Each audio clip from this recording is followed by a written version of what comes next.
नमस्कार विद्यार्थी मित्रांनो, आपण आजच्या लेक्चरला आपण शीघ्रगतीने भूपृष्ठावर कार्य करणाऱ्या शक्तींचा अभ्यास करणार आहोत.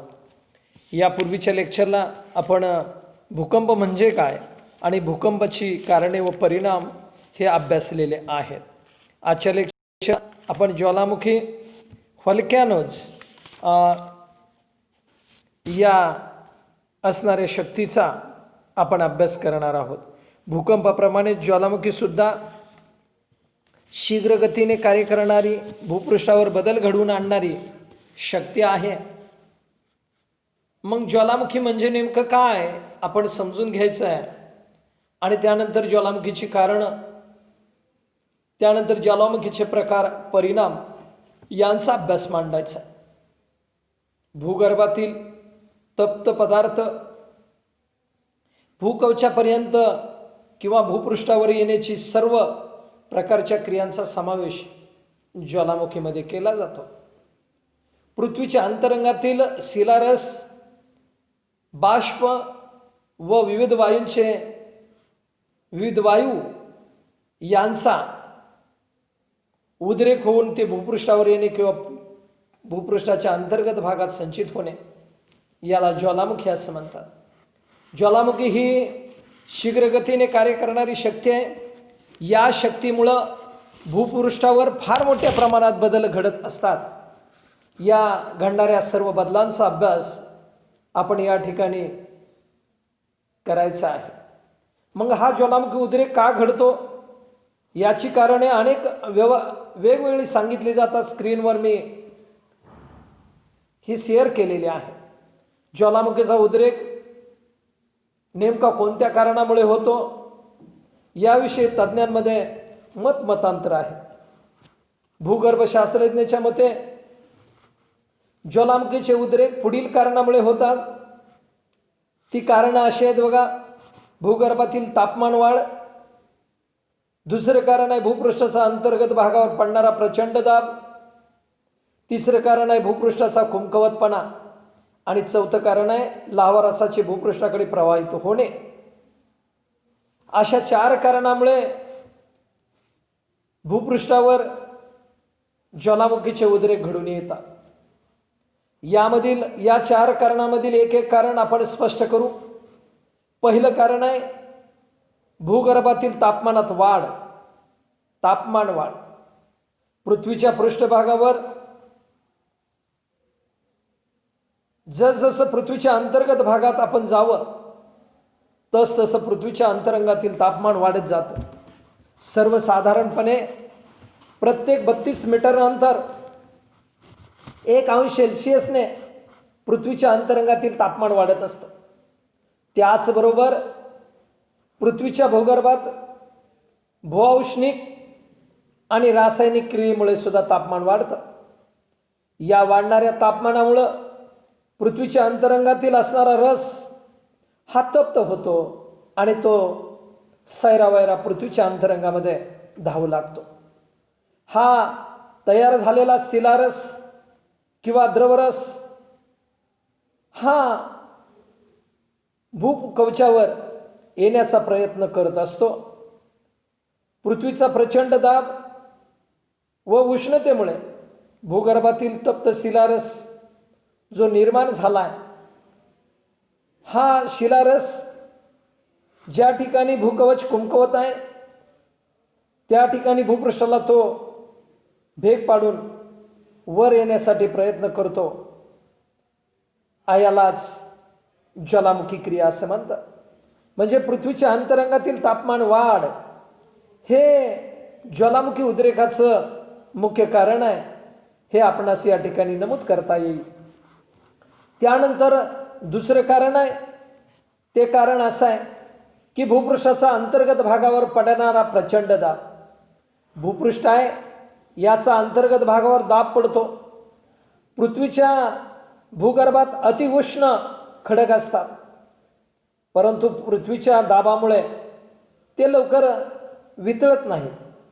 परंतु बऱ्याच वेळेस भूगर्भातील दाब कमी झाल्यास द्रव पदार्थाचा उत्कलन बिंदू कमी होऊन उष्ण खडक वितळतात आणि त्यापासून तप्त लावारसाची निर्मिती होते व हा लावारस भूपृष्ठावर येण्यासाठी प्रयत्न करतो, कार्यरत राहतो किंवा येऊन ज्वालामुखीची प्रक्रिया घडत असते.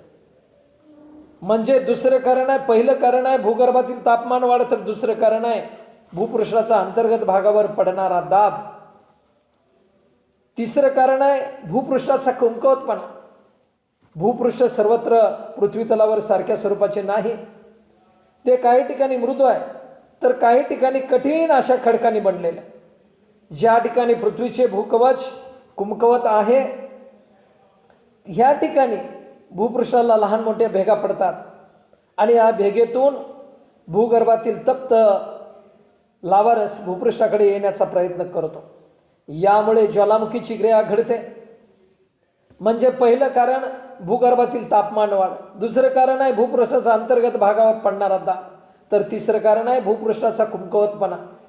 आता चौथं कारण आहे ज्वालामुखी उद्रेक होण्याचं, ते म्हणजे लावारसाचं भूपृष्ठाकडे प्रवाहित होणं. लावारसाचं भूपृष्ठाकडे प्रवाहित होणं. भूगर्भातील तप्त लावारस उभ्या दिशेने भूपृष्ठाकडे येण्याचा प्रयत्न करतो. भूगर्भातील तप्त लावारस उभ्या दिशेने भूपृष्ठाकडे येण्याचा प्रयत्न करतो. जेथे भूकवच कुमकवत असते तेथे जमिनीस भेग पडते. प्रथम वायू बाहेर फेकला जातो, नंतर बाष्प बाहेर फेकले जाते व नंतर ज्वालारस उपाळून बाहेर येतो आणि ज्वालामुखीची प्रक्रिया घडते. विद्यार्थी मित्रांनो, स्क्रीनवर तुमच्यासमोर भूकंपाची 4 कारणं सांगितलेले आहेत. देव रुसला, पाण्यामध्ये मंदिर बुडलं किंवा पाप झालं, अनाचार झालं, अशा कोणत्याही कारणामुळे पृथ्वी तलावर ज्वालामुखी घडत नाही. ज्वालामुखी प्रक्रिया घडणे ही नैसर्गिक प्रक्रिया आहे आणि या नैसर्गिक प्रक्रियेमुळेच ज्वालामुखी उद्रेक घडतो. त्याची भूगर्भ तज्ज्ञांनी सांगितलेली 4 कारणं मी तुमच्या समोर मांडले. एक आहे भूगर्भातील तापमान वाढ, दुसरा आहे भूपृष्ठाचा अंतर्गत भागावर पडणारा प्रचंड दाब, तिसरं कारण आहे भूपृष्ठाचा कुमकुवतपणा आणि चौथं कारण आहे लावारसाचे भूपृष्ठाकडे प्रवाहित होणे. अशा कारणामुळे भूपृष्ठावर ज्वालामुखी उद्रेक प्रक्रिया घडते. यानंतर ज्वालामुखीच्या प्रक्रियेचे आपण काही प्रकार विचारात घेऊ. अभ्यासासाठी आपल्याला असणारे प्रकार यांचा विचार आपण करत असताना उद्रेकाच्या केंद्रानुसार ज्वालामुखीच्या प्रक्रियेचे 4 प्रकार पडतात. एक आहे ते म्हणजे हवायन ज्वालामुखी. हवायन ज्वालामुखी या ज्वालामुखीचे केंद्र पॅसिफिक महासागरातील हवाई बेटावर असल्यानं यांना हवाईन ज्वालामुखी असं म्हटलं जातं. दुसरा प्रकार आहे उद्रेकाच्या केंद्रानुसार स्ट्रॅम्बोलियन ज्वालामुखी. या ज्वालामुखीचे केंद्र भूमध्य महासागरातील सिसिला नावाच्या बेटाजवळ स्ट्रॅम्बोली येथे असल्याने या ज्वालामुखीला स्ट्रॅम्बोलियन ज्वालामुखी म्हणतात. तिसरा ज्वालामुखीच्या उद्रेकानुसार प्रकार आहे तो म्हणजे व्हल्केनियन ज्वालामुखी. या ज्वालामुखीचे केंद्र भूमध्य समुद्रातील लिपारी बेटावर व्हल्कॅनो येथे असल्याने या ज्वालामुखीस व्हल्कॅनियन ज्वालामुखी असं म्हटलं जातं. चौथा प्रकार आहे तो म्हणजे पिलियन ज्वालामुखी. याचे केंद्र कॅरेबियन समुद्रातील मार्टिनिका बेटावरील पिली हे असल्याने याला पिलियन ज्वालामुखी म्हणतात. बघा, उद्रेकाच्या केंद्रानुसार हवाईयन पॅसिफिक महासागरातील हवाई बेटाजवळ याचं केंद्र आहे. स्ट्रॅम्बोलियन भूमध्य समुद्रातील सिसिला नावाच्या बेटाजवळ स्ट्रॅम्बोली या ठिकाणी केंद्र आहे. व्हल्कॅनियन भूमध्य समुद्रातील लिपारी बेटाजवळ व्हल्कॅनो या ठिकाणी याचं केंद्र आहे. तर पिलियन कॅरिबियन समुद्रातील मार्टिनिका बेटाजवळ पिली हे याचं केंद्र आहे. म्हणजे ज्या ठिकाणी ज्वालामुखीचं केंद्र आहे त्यानुसार याचे 4 प्रकार केले जातात. उद्रेकाच्या स्वरूपानुसार ज्वालामुखीचे पुन्हा अभ्यासासाठी 3 प्रकार केले जातात. एक आहे स्फोटक, दुसरा आहे शांत, तिसरा आहे मिश्र. स्फोटक ज्वालामुखीचा उद्रेक होत असताना भूपृष्ठाला अतिशय वेगाने धक्के बसून स्फोट होतो. याला स्फोटक ज्वालामुखी म्हणतात. दुसरा प्रकार आहे शांत ज्वालामुखी. ज्वालामुखीच्या उद्रेकावेळी लाव्हा रस भूपृष्ठावर येताना स्फोट न होता शांतपणे पसरतो, याला शांत ज्वालामुखी म्हणतात. तर तिसरा प्रकार आहे मिश्र ज्वालामुखी. या उद्रेकाच्या ज्वालामुखीतून कधी कधी लाव्हा रस शांत तर कधी कधी स्फोट होऊन बाहेर येतो, त्या ज्वालामुखीला मिश्र ज्वालामुखी असे म्हटले जाते. यानंतर ज्वालामुखीचे 3 प्रकार उद्रेकानुसार सांगितले जातात. पहिला गट सांगितला तो उद्रेकाच्या केंद्रानुसार, दुसरा गट सांगितला तो स्वरूपानुसार, तर तिसरा गट सांगितला जातो तो म्हणजे उद्रेकाच्या कालावधीनुसार. यामध्ये उद्रेकाच्या कालावधीनुसार ज्वालामुखीचे 3 प्रकार होतात. एक आहे जागृत, दुसरा आहे निद्रिस्त आणि तिसरा आहे मृत. जागृत म्हणजे काय? ज्वालामुखीचा उद्रेक सातत्याने होत असतो, या ज्वालामुखीला जागृत ज्वालामुखी म्हणतात. याचं उदाहरण सांगायचं म्हटलं तर जपानमधील फुजियामा पर्वतातील ज्वालामुखी. त्यानंतर दुसरा प्रकार आहे उद्रेकाच्या कालावधीनुसार निद्रिस्त.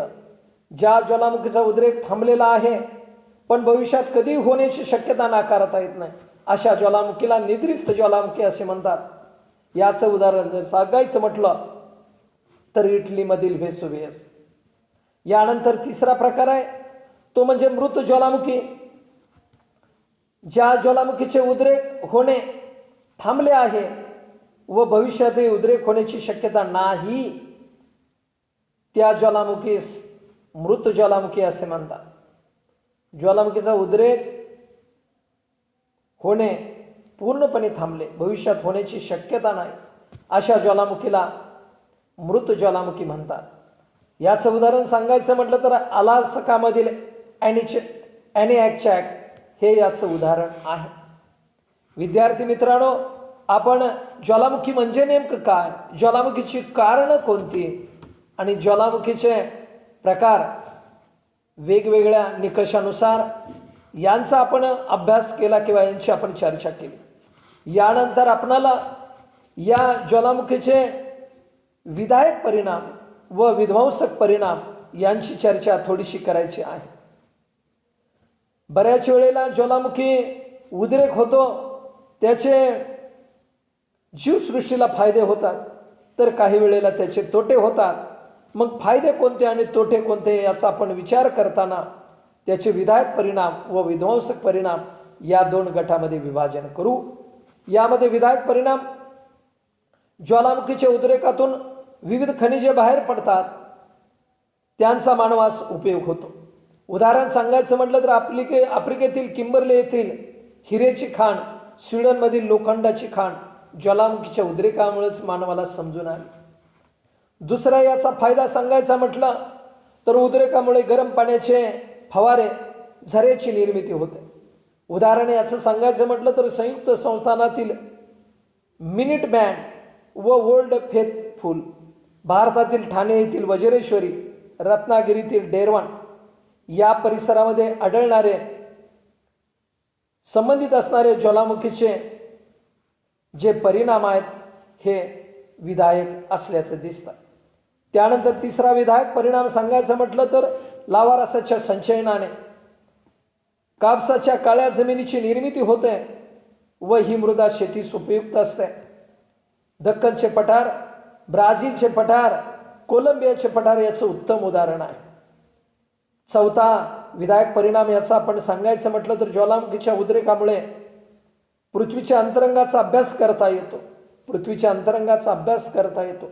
पाचवा याचा विधायक परिणाम, ज्वालामुखीच्या उद्रेकामुळे भूगर्भीय संरचना मानवाला समजण्यास मदत होते.